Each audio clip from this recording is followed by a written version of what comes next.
오늘 성경 말씀은 에베소서 3장 1절에서 6절 말씀과 로마서 5장 8절 말씀을 읽겠는데요. 그 중에 로마서 5장 8절 말씀을 한 절 같이 합독하십니다. 로마서 5장 8절 말씀. 우리가 아직 죄인 되었을 때에 그리스도께서 우리를 위하여 죽으심으로 하나님께서 우리에 대한 자기의 사랑을 확증하셨느니라. 아멘. 이 로마서 5장 8절 말씀은 죽기 전에 성경에서 딱 한 구절만 선택한다면 이라는 어떤 설문조사에서 가장 많이 나온 성경 말씀입니다. 오늘 우리가 함께 하려고 하는 이 에베소서 3장 1절에서 13절 가운데 에베소서 3장 1절에서 6절 말씀이 또한 이와 맥을 같이 합니다. 그래서 오늘 말씀의 제목은 믿음으로 누리는 말할 수 없는 하나님의 은혜라는 제목으로 잠깐 말씀을 상고해 보겠습니다. 하나님께서 우리를 위하여 이루신 구원의 역사는 정말 놀라운 것입니다. 우리가 반응할 것은 오직 하나입니다. 믿는 것입니다. 그런데 믿음이 어떻게 하는 것입니까? 믿음은 하나님의 약속에 대하여 더 이상 두려워하거나 염려하지 않는 것입니다. 제가 2015년 2월에 34년이라고 하는 교직 생활을 이제 마감을 하고 서울기독대학교 사무처장으로 가 있는데, 제가 명예퇴직하기 전에 바로 희봉고등학교에서 제 마지막 제자를 서울기독대학교에 소개를 하고 입학을 했습니다. 국경과에 입학을 하게 된 이 친구가 이제 한 학기가 지나면서 저를 찾아왔습니다. 그 제자가 저에게 찾아와서 이런 말을 하는 겁니다. 나는 속죄에 대한 확신이 없습니다 하는 겁니다. 그래서 매 예배 시간마다 사실 참 괴롭다는 겁니다. 그래서 이 제자에게 요한복음 1장 12절을 읽어주었습니다. 영접하는 자, 곧 그 이름을 믿는 자에게는 하나님의 자녀가 되는 권세를 주셨으니. 그러나 그 제자는 여전히 믿어지지 않는다고 했습니다. 그래서 저는 또 로마서 8장 1절을 읽어주었습니다. 그러므로 이제 그리스도 예수 안에 있는 자에게는 결코 정죄함이 없나니. 제자는 자기 죄는 회개는 하였지만 여전히 용서받은 것과 자신이 구원받는다는 사실을 믿지 못하겠다는 겁니다. 그래서 저는 최후의 카드로 요한일서 1장 9절을 읽어주었습니다. 만일 우리가 우리 죄를 자백하면 그는 미쁘시고 의로우사 우리 죄를 사하시며 우리를 모든 불의에서 깨끗하게 하실 것이요. 그래도 제자가 확신이 생기지 않는다고 하니 제가 불같이 화를 내면서 이런 말을 했습니다. 야, 한민수, 자네가 도대체 뭔데? 안 믿는 거야? 하나님께서 자네의 죄를 용서하셨다고 이만큼 말씀하셨으면 믿어야지.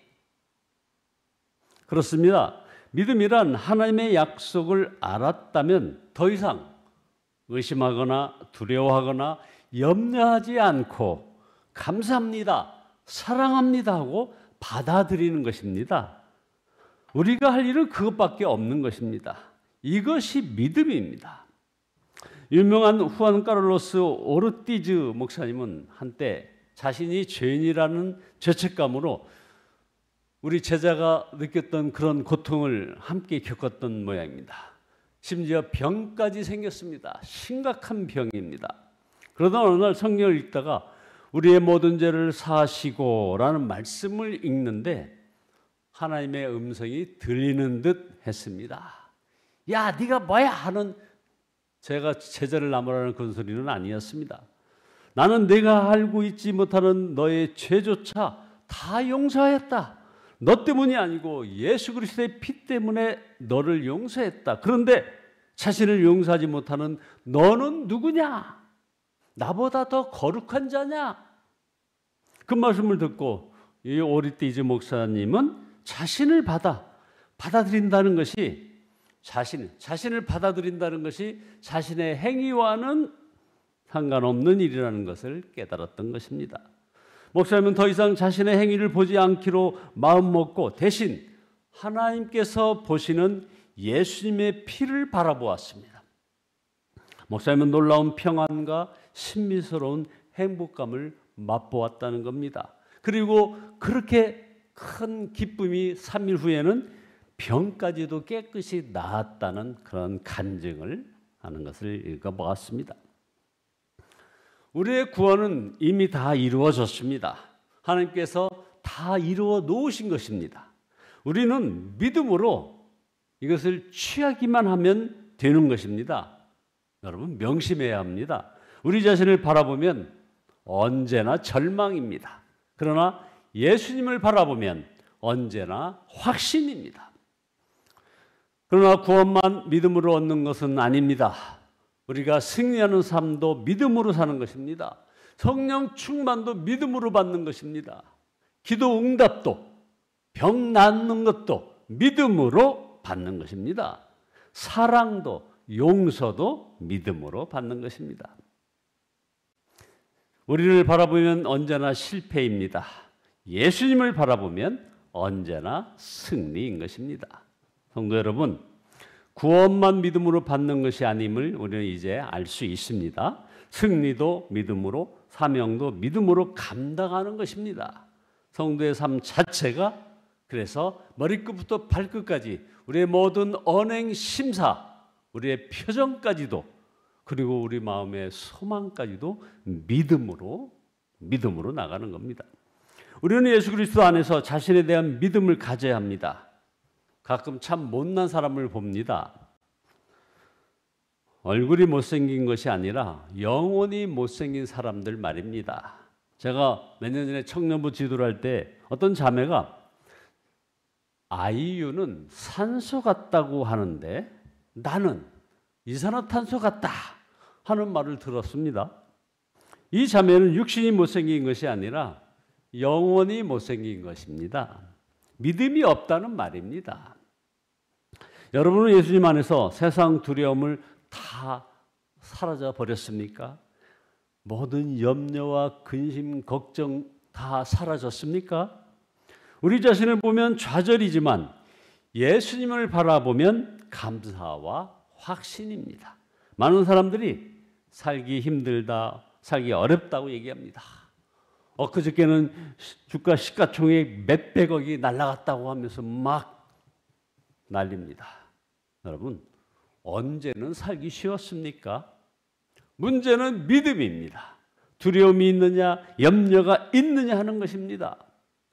사도 바울이 자신이 감옥 안에 있으면서 감옥 밖에 있는 에베소 교인들에게 낙심하지 말라고 하면서 아주 행복에 겨운 그 기쁨에 찬 눈으로 말씀을 에베소서 3장 13절에서 이렇게 합니다. 그러므로 너에게 구하노니 너희를 위한 나의 여러 환난에 대하여 낙심하지 말라. 이는 너희의 영광이니라. 복음을 알고 나니 역사가 어떻게 진행될지 알았기 때문입니다. 이방인의 시대가 올 것을 알았기 때문입니다. 믿음으로 구원받는 복음의 시대가 올 것을 안 것입니다. 그러니 자신이 이로 인하여 고난당하는 것이 오히려 자랑스럽고 다행이라고 여겨지는 것입니다.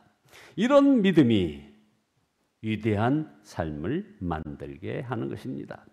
삶이 아무리 힘들고 어려워도 자기 자아를 죽이고 자기 십자가를 지고 예수 그리스도로 사는 자는 이제 두려워하지 않습니다.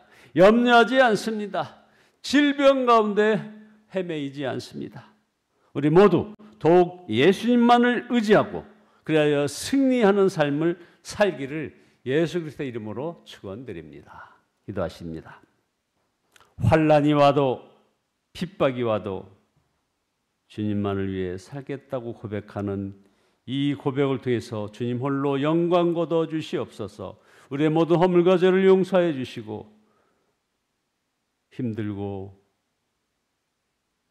질병 가운데 고통스럽고 관계의 어려움 가운데 아버지 하나님이여, 한숨 나올 때 믿음 없는 저희들의 모습 주여 용서하여 주시고 오직 주님만을 더욱 의지하며 믿음으로 구원받는 이 복음의 시대를 온 세상에 선포하며 나의 모든 문제와 환난과 관계 어려움에게 선포하고, 그래서 온전히 주 앞에 너희는 그리스도의 영광이니라고 하는 고백처럼 아버지 하나님 더욱더 예수님을 의지하며 승리하는 삶 되어지게 도와주시옵소서. 예수 그리스도의 이름으로 기도드리옵나이다. 아멘.